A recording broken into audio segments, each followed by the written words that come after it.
So talking about the by-elections to Surulere local government in Lagos State, now where Rice correspondent Tokunbo is standing by. He was earlier with the Chief of Staff to the President, Femi Gbajabiamila, where he cast his vote. Hello, Tokunbo. Lead us into what has transpired since you've been on the ground, but I would like you also to give us a better perspective of who the candidates are in this region of Lagos and what are the stakes here. Thank you very much, Lee, for joining us here in Surulere. We're at a polling unit right inside Elizabeth Fowler Primary School here in Surulere. Like you rightly said during your intro, this is the voting point where the Chief of Staff to the President and the former Speaker of the House of Representatives, and coincidentally, the man who is being replaced after resigning from the national as the representative of the people of this constituency, Surulere Federal Constituency 1 here in Lagos, where he voted earlier today. If you just look behind me, that is the voting point there with the electoral personnel who are presiding over the exercise here, sitting down, not having much to do. That somehow depicts the picture, the general picture of, characterizing this exercise today. It's just a few minutes after 1 p.m. and about 669 voters, registered voters, have been expected at this voting point. But as I speak with you, just about 62 voters, including Mr. Gbajabiamila, have turned out to vote at this point. So if we move around some of the voting points around this vicinity, the story is almost the same or slightly different in some other areas. So what is at stake here today is, after this exercise today, the people of Surulere Federal Constituency 1 will be having someone to replace Mr. Gbajabiamila right at the House of Representatives as their rep. So just like I told you, Mr. Gbajabiamila came here about 2 hours ago to actually participate in this exercise, and journalists took him up on what is going on here and some other issues of national interest, to which he responded this way. So if we just take a listen to Mr. Gbajabiamila speaking to journalists after participating in this exercise here. Nee. I feel elated, and at the same time, I feel, wow, this is the end of an era. I've always come here in the last 5-6 terms to vote, and to vote for myself for the House of Representatives.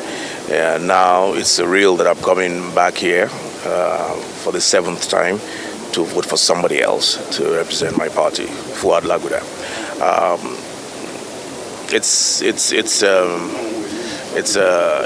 I believe that Fuad, and I hope that he'll even do a better job than me. That's my prayer. Surulere has always been lucky to have good representatives, both at the state and at the federal levels, and I believe that Fuad will continue that good job. Now I'm in the executive. I have left the legislature, but as you know, the legislature has not left me. So we're going to be monitoring Fuad. Surulere is going to be monitoring him, and I'm sure he's going to do excellently well. You must have monitored the exercise, or you must have heard one or two things about it. What's your own assessment of this? So far, so good, based on what I can see and what I've heard. Peaceful, well organized.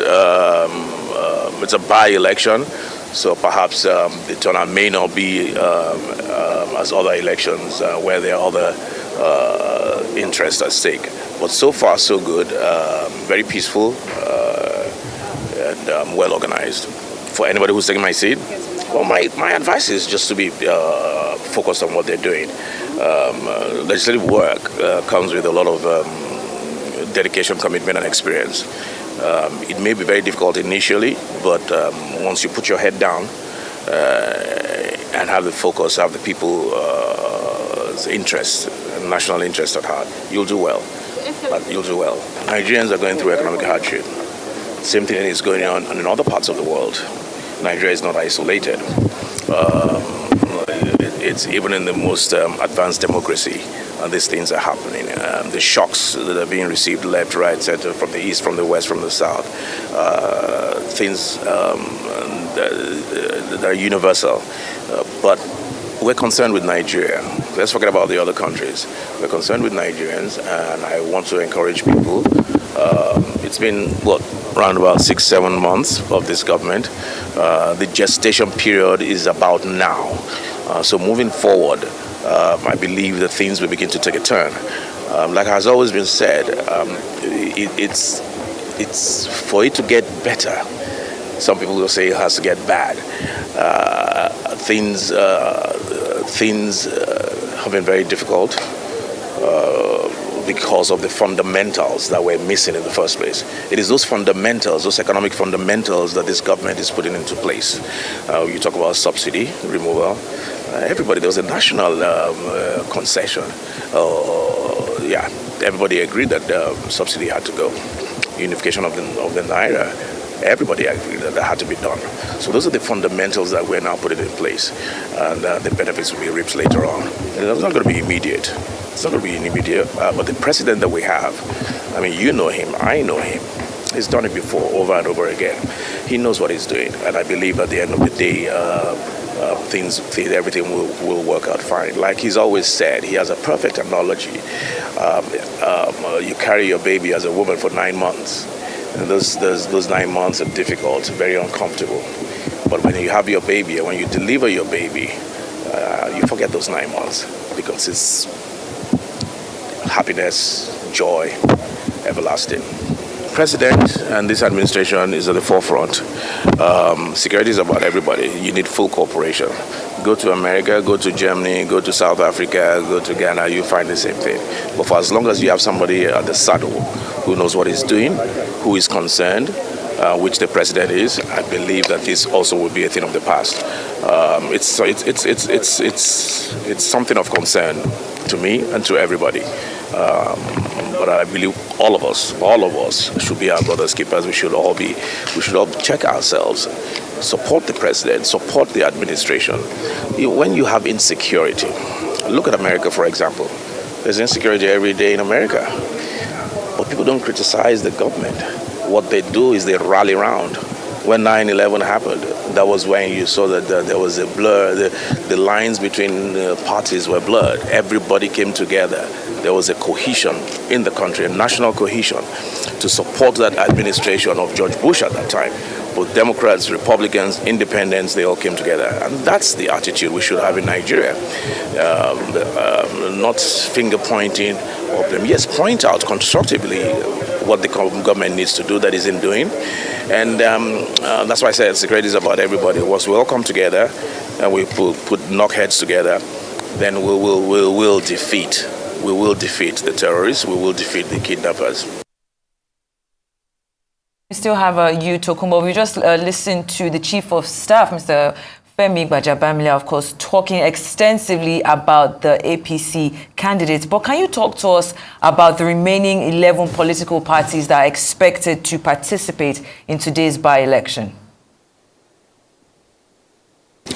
Well, thank you very much, Shaitan. Like you rightly mentioned, 11 political parties are participating in this whole exercise, but we can tell you right authoritatively, like what actually obtained during the last general elections in 2023, just about 3 parties are very, very prominent in this whole exercise today.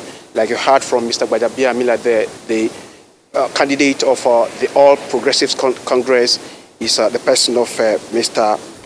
Fuad Laguda. The Labour Party is being represented by Adeola Adebanjo, while the People's Democratic Party is being represented by Jerry Afemeke. So these 3 major candidates that have been so very prominent, like I said, like during the last general elections in 2023, are contesting for this post, and they are seeking the votes of people in 6 wards and 258 polling units across the Surulere Federal Constituency. So by later today, which specifically is by 2:30 p.m., the exercise is expected to come to a close, and then sorting, announcement of result, and collation, and eventual announcement of the winner of this exercise will be done by the Independent National Electoral Commission. And let's equally tell you that the resident electoral commissioner in Lagos, that's in person of Professor Ayobami Salami, actually, earlier today embarked on a monitoring exercise, monitoring the entire process, and after which he spoke to a journalist. He actually expressed optimism, because what we saw, let's tell you that the exercise was supposed to commence at 8:30 a.m. and from some of the places that we've gone to and fillers that we got from other places too, there was the personnel actually turned out right on time. The commencement was prompt. There was no delay, and we've not heard of anywhere where there was shortage of supply of either electoral material or malfunctioning of the machines or anything. So far, as at this time that we're speaking with you, everything appears to be smooth from where we are and a few other polling units that were monitored around here. But you never can tell. The day is still very young, you may say. We have like an hour and a half, to go in this whole exercise, so you never can tell what exactly will happen. But if what we have seen so far is anything to go by, the only sore point here, Sheito, I must tell you, is the low turnout of voters in this exercise today. But apart from that, the process has been smooth so far, and the resident electoral commissioner, Professor Salami, equally expressed satisfaction and optimism that by the end of the day, the story will remain the same, and that's what we're equally hoping for. Sheito. Very good, Tokunbo. But those officials behind you looked bored, and I haven't actually seen any voter ever since you've been giving us the update actually go there to vote, as it were. And on my way here, I had to pass through the fringes of Surulere, although there were some barricades. I had to turn back and take another route, as it were. There were people actually on the streets, but that hasn't translated to them coming to vote in Surulere. So what is actually going on here, do you think? And just about 2-3 days before this election, if you had to go through that route, there were massive campaigns by different political parties, the candidates coming out to at least synthesize people to come out and vote. But the reverse, or the contract so far, the contrast is what we're seeing right now. So what do you make of the whole scenario? I mean, that's the irony of the whole exercise here today. I mean, when you move around the Surulere area where this exercise is taking place, you see people fairly on the street. Apart from, there is no vehicular movement. There is some kind of restriction of movement around the area, but that does not stop people who are actually walking. People who are strolling around. You see many people on the street, but when you come here, this is the picture like I painted much earlier. And what obtains here, it's fairly what obtains in most of the polling units here. And like you said, a few days ago, we were seeing political parties embarking on street show, mini rallies and all that to actually sensitize their people. So we really can't tell what exactly the situation is. I wasn't there, but some of my colleagues were telling me that at a polling unit where one of the candidates was actually voting, he had to be practically begging some of his aides to go and tell people that it's time to vote, you should come out and vote. So what exactly is responsible for this apathy? I don't know, your guess is as good as mine, really. I really can't tell for now. But it is somehow a failure of the political party to actually mobilize their supporters, because it's their duty, really, to actually ensure that those who are supporting them come out to express that support on a day like this, when it counts the most. Speaking about how these candidates are supposed to galvanize their followers to come out to vote, I wonder if you can tell me a bit more about Engineer Adeola Adebanjo, who emerged as the candidate for the Labour Party. With them being the third opposition force that has swept across the country, I wonder if you have a sense of if we're having people coming out, for him specifically for these by-elections. Well, I can't tell you much now because where I am is not where his polling unit is. My hope is to actually move away from here and go over to where he's voting, go hunt him and actually try and see what is happening where he's voting. But if like I've said many times during this conversation, if what feelers that I'm getting from other polling units is anything to go by, I mean, the situation is almost the same here. So I don't know what Adebanjo, for instance, or Fuad, for instance, or Afemeke and any other candidate participating here are done before now, that probably it has not been enough to actually mobilize those who are their supporters to come out and express that support here today. Like I said, today is this is when the expression of that support that you show to those who are going to represent you actually matters most. So if you don't come out on a day like this, I wonder what moral justification you will have someday if you think those who are representing you are not giving you that representation as adequately as you will have wanted it. So we will be living here a moment from now, probably when we're done with this, to actually see what's going on in other places, to include in where the Labour Party candidate Adebanjo is actually voting at. Like, we'll try to actually get across to them to see if we can get in voting, but the response has not been that adequate enough. But that will not stop us. We'll still go over there and take, if we don't get him voting, at least take his opinion on the whole exercise so far. Very good, Tokunbo Yetunji. Many thanks for the update. Reporting live in Surulere, where the by-elections is being held. Hopefully we'll get more from you before the end of the bulletin, and hopefully the situation will improve and people will actually come out to vote.